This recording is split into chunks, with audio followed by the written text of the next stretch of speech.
En quelques semaines, il m'a dit que voilà, il s'était fait traiter de PD, sale PD.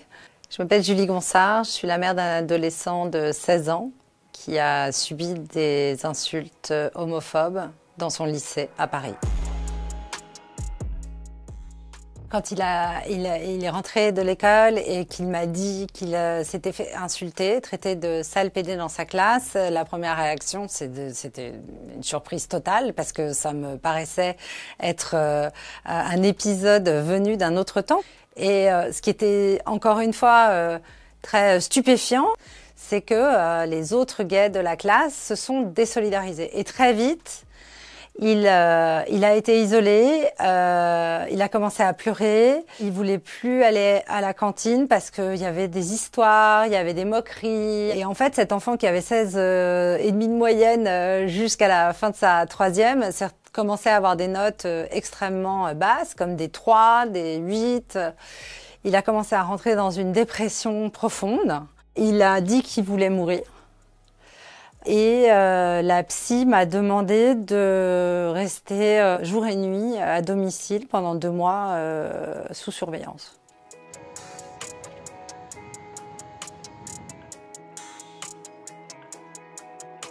Et quand une infirmière vous appelle, que vous êtes au travail, que votre fils a dit qu'il avait des idées suicidaires, je vous cache pas que c'est un grand moment de solitude et d'angoisse.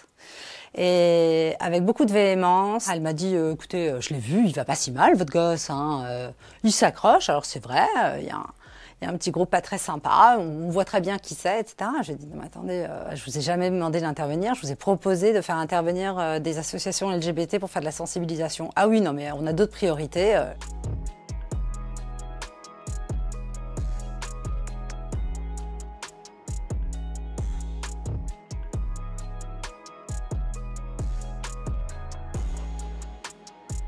Il m'a fait poireauter pendant 20 minutes avec la CPE qui voulait même pas s'asseoir à côté de moi pour me dire sur un ton extrêmement condescendant et autoritaire. Mais écoutez madame, qu'est-ce que vous attendez de nous? De rappeler que l'homophobie est interdite, mais c'est écrit dans le règlement. Puis vous savez quoi, ça risque d'être contre-productif, ça va se retourner contre votre fils. Et puis d'ailleurs, votre fils, il est jamais venu nous voir, hein. Il va pas si mal, hein. Rien n'était entendable. Le pire a été de dire, je vais vous dire, c'est pas le lycée le problème, c'est votre fils. Et ce sera un problème dans n'importe quel établissement. Parce qu'on a d'autres enfants avec une autre sexualité et il n'y a pas de problème.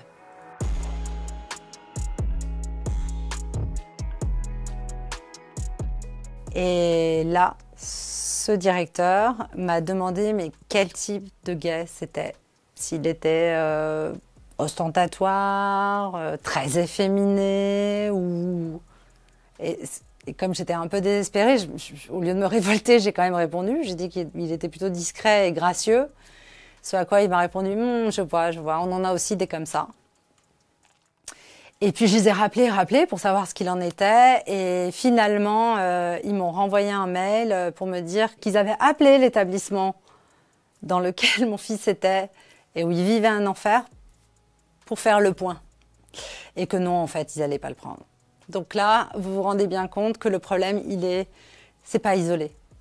Et c'est pour ça qu'il est important pour moi aujourd'hui de témoigner, non pas pour régler ma situation et celle de mon fils, puisque ça a été un chemin de croix, on y est parvenu, mais bien que les choses changent très très vite. Et c'est pour ça que j'ai demandé donc à Pierre de m'aider.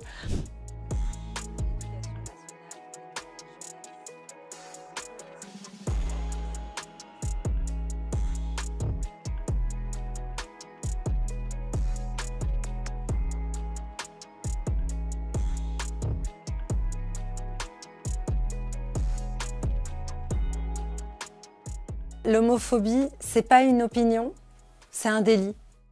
Comme le racisme, comme l'antisémitisme, comme l'islamophobie, c'est un délit, c'est dans la loi. Ces enfants qu'on confie à l'éducation nationale, c'est aussi pour faire société demain. Qu'est-ce qui empêche les chefs d'établissement, les corps enseignants de rappeler ce qu'est la loi ? Voilà. J'ai besoin de savoir ça, moi.